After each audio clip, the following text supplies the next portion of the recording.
Welcome to the Same Day Podcast, where we discuss driving incremental business growth and other topics related to real estate, property management, and entrepreneurship. Now, to the show at hand. Matt Zalk here. I'm the host of the Same Day Podcast, where I connect with top business experts and real estate leaders.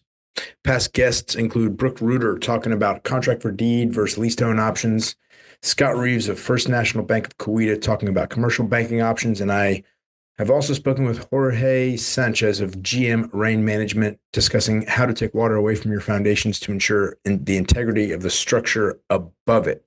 Today's episode is brought to you by Chris Lyle State Farm. Chris Lyle State Farm helps you protect your most precious assets and investments, whether it's your home and auto, investment rental properties, or other valuables. Call Chris Lyle State Farm for a quick and painless phone call to potentially save double digits on all of your insurance needs, especially in this time of such crazy and volatile insurance costs. You want to call Chris and State Farm. Visit diallyle, DIALLILE.com, or call his office at 918-878-7771. Today's episode is also brought to you by Keyrenter Property Management. At Keyrenter Property Management, we are a full-service property management company helping our clients buy, renovate, and operate real estate assets. We help our clients build wealth while taking the headache out of property management. Today's show's just a little bit different. I'm going to be talking about something that is near and dear to my heart, our lease renewal process. We're talking about the lease renewal process that our owners and our tenants experience when they are clients or customers at Keyrenter Property Management, but this is just good practice for anybody that's listening that owns rental properties. And you should understand a number of things about the lease renewal process, including the cycle and a bunch of things that we'll cover today. Which brings us to today. It's winter. I'm recording this podcast in early January, and I want to get this to you before the busy season starts, a busy rental season starts, and these renewals start to happen more frequently. But you should know philosophically that and I would encourage everybody else to push their leases to start and end in peak leasing season.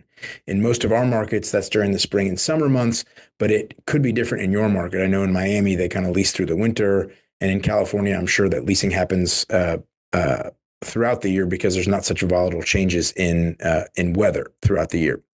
But you don't want to be leasing or renewing your properties when the average landlord is struggling to rent their property, like in the winter, when there are just fewer tenant applicants, fewer prospects that are looking at moving. And then in our instance, prices are lower because of our industry's essentially seasonally affective disorder. People don't want to be doing this at this time with snow on the ground. They don't want to be moving their stuff in and out of a new rental house. So that's the first note. You shouldn't be doing this now. In an ideal scenario, all leases would be kicked to the summer peak leasing months or whenever that is in your market. Another note before we start is a philosophical note about rent increases. We may be in the business of rental property ownership for a bunch of different reasons. It may be altruistic, and we want to help people by providing safe places to live or high quality places to live. And we may be in it purely for profit. But in either way, we have options and opportunity costs associated with our investment dollars. And even if we are altruistic, we don't want to be paying for the joy of providing housing in our communities for somebody else. So there's at some level a return on investment philosophy that goes into the discussion. And we're going to talk about that more today.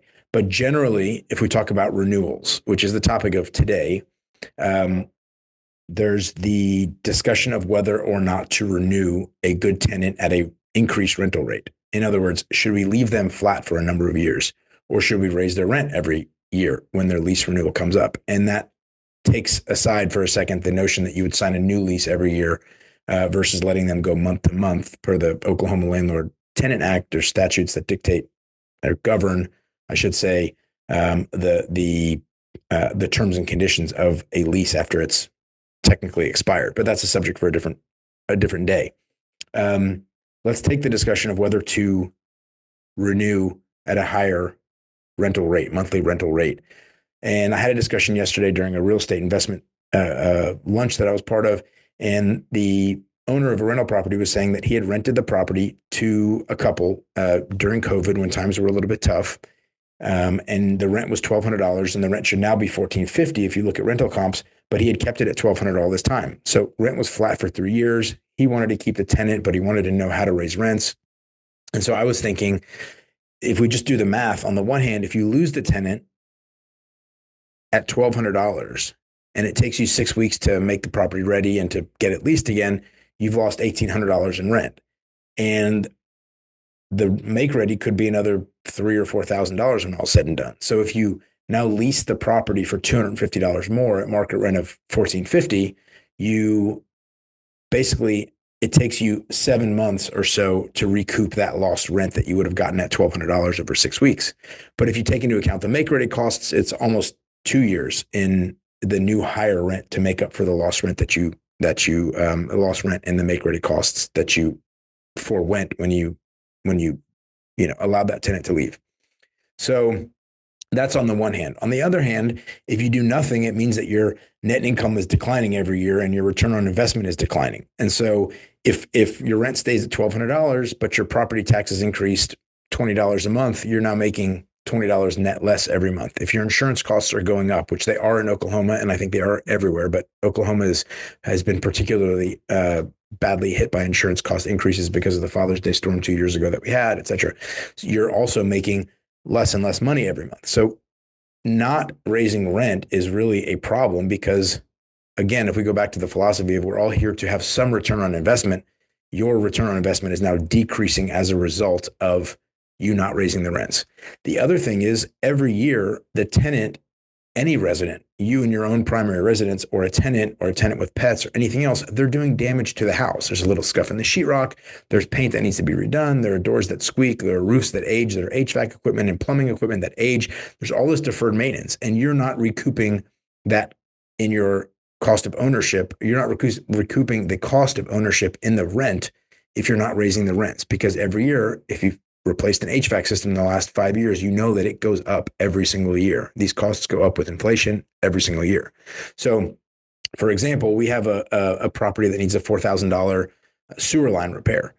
These are costs that ultimately get passed through to the tenant and recouped over many years. So, in essence, I am fronting that cost and then I'm billing the tenant back over many years. But if we're not doing that by raising the rents, we're not recouping our cost of the initial investment, and the return on investment gets diminished, and they actually don't get passed through, which they should, because again, there's a return on capital, a return on investment thesis that underlines the entire premise of investing in rental properties for other people to live in. So all that to say, our perspective is raise rents even modestly every year to alleviate the pain of a huge jump and also the lost return on investment. So even if your philosophy is, I don't want to raise rents, I like to get residents of our properties into the habit of an increasing rent schedule every year. So if you want to do it very modestly, do it $5 or $10. I would argue that's too little. It depends on the price of the property, of course, but do it $5 or $10 so that when you need to increase rents more over time, the tenant is already used to the notion that rent goes up every year. And you can explain it as the property value has gone up. And as a result, I've got additional property tax assessments that I need to handle. My insurance costs have gone up, maintenance costs have gone up, et cetera. I want to talk about our renewal process, which is really the crux of this discussion. If you're watching on YouTube, you'll see that there's a renewal experience sheet up, which has 8 steps. If you're listening on one of the audio versions of this podcast, then I'll explain it to you. But essentially, the first step is a recognition at 90 days that we have a lease renewal coming up. And in our process, our team gets pinged, and it basically says there's a lease renewal that needs to be considered. Why do we do 90 days out? For a number of reasons. But the first thing is that it gives us a good amount of time to game plan if the tenant wants to move out. In the event that the tenant is going to move out, we want to know well in advance. So we start with 90 days knowing that the process, the timeline is going to get whittled down a little bit and leave us with 60 or 50 days to deal with a plan. But it's also a good amount of time, 90 days, to have our owners answer us, and I'll get into that in a second, have our tenants answer us, and have a discussion about why a tenant may not want to renew. It also gives us a good amount of time in the same vein to plan for move outs, make readies, renovations, inspections, etc. And finally, we, in an ideal scenario, will renew a tenant, and we want tenants to be locked into another year's lease way before their lease expiration. again, if it doesn't happen, we have time to plan, but we want them to have both the sense of comfort and stability to know that we want to renew them and that they want to stay, and therefore they won't have any disruption in their lifestyle. If their kids are in school, if they're near their job, they're not going to be dealing with a last minute move out. And also, we want our owners to understand that there won't be any discontinuity in their return on investment, in the cash flow that comes monthly from the rental property that they own or rental properties that they own. But predominantly, it's because tenants that are good quality tenants want to have stability in their lives. They want to understand what's going on. It's just like most recently, the election cycle, there's very little stability until you know who the president is going to be. And once that happens, investment starts again. People feel more comfortable. They can begin to see the future with a little bit more clarity than when they had no clue who the president was going to be. So that's just, in general, we like stability. Markets like stability. Our owners like stability. The second step is owner approval. So at 90 days out, we're going to begin the clicking, the talk. Wow, if I can speak, the time clicking, so to speak. And we want to give our owners as much time as possible to make a decision about whether they want to renew the tenant. We will say to the owner, here's what we recommend. We recommend a $75 increase, a $50 increase, whatever our recommendation would be based on comps in the area, the quality of the tenant, the payment history of the tenant, et cetera. What we know about the tenant. If they just got laid off and they're trying to find a new job, we may recommend something different, but there's a bunch of factors. And we ask the owner, do you like that? Do you not like that? Or would you like to discuss? If you want to keep rents flat, on the other hand, let's chat about it. And I'll tell you why it may or may not be a good idea. If you're a passive owner, you really want to be super hands-off, we make it very easy for you to be hands-off and just say, sure, I like it. Love your suggestion. Let's go for it. The reason we initially started this owner approval email and the conversation around renewing far in advance of the lease expiration is because we had owners that had other plans for their properties besides renting them out again. We view all of our owners as investors. We refer to them as investors. They are investors, whether they like it or not, whether they're an accidental landlord or a seasoned investor, they're investors. They may just not recognize it in themselves, but they may have given us a property for a year or two with the understanding that they were going to sell it at some point in the future, and they may or may not have communicated that to us. And so we want to give our owners an opportunity to say, no, it turns out I want to sell this property, and let Keyrenter handle it, let their own agent handle it, however it is, but I don't want to renew this tenant. We've had historically owners that had plans and we didn't know about those plans. And so we weren't able to service them in the most effective way. And then our tenants, suffer the consequence. They thought they were going to be there for the long term and got upended, and that was not great.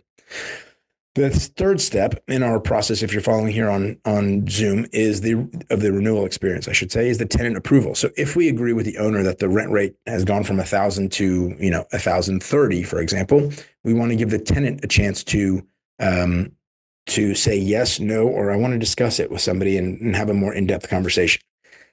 Technically, the lease that they sign says that they owe us 60 days notice before vacating a property.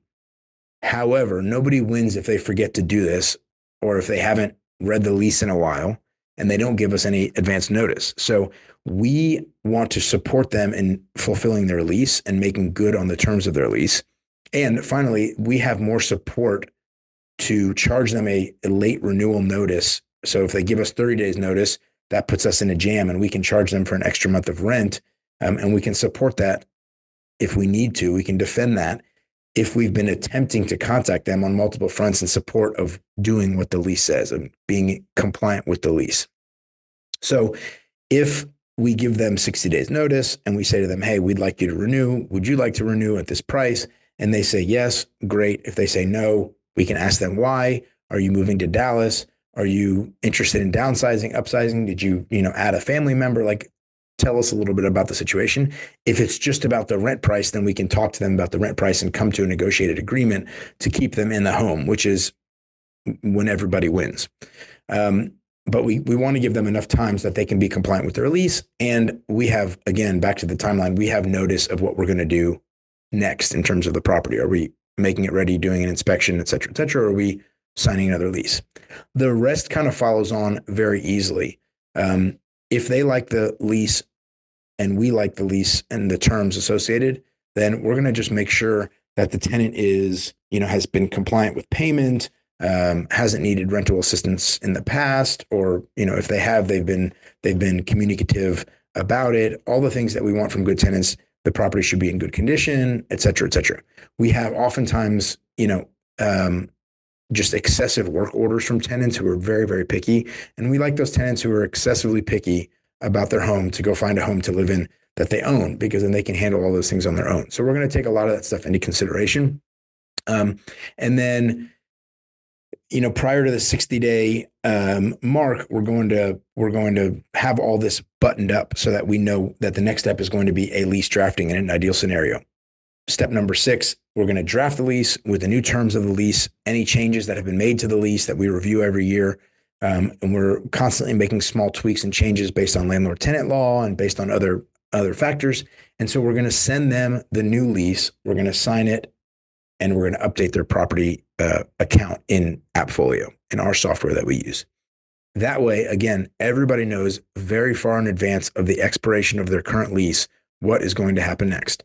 If they're not going to renew, there's a totally separate chart that we use, which is the move out flow, and we will send them all the communications that they need to get the property back to a condition at move-in, so that we don't have to take their security deposit and charge them for things that they shouldn't be charged for, because they should have just cleaned it up and done a little touch of paint or whatever they had to do themselves.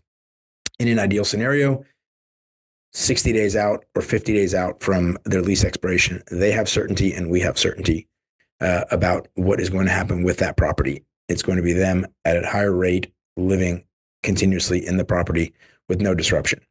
So that is it. That's our Keyrenter renewal experience. That's the pipeline, the flow that we use for existing residents, customers of ours that are in properties that want to stay or potentially not stay, but hopefully stay in properties. And that's the entire process that our clients would see when we are going through this on an annual basis. Sometimes it's longer than annual, I should say. We sign 18-month, 21, 24-month leases, depending on the time that we initially get the property and when we want it to expire. Back to an earlier part of the conversation.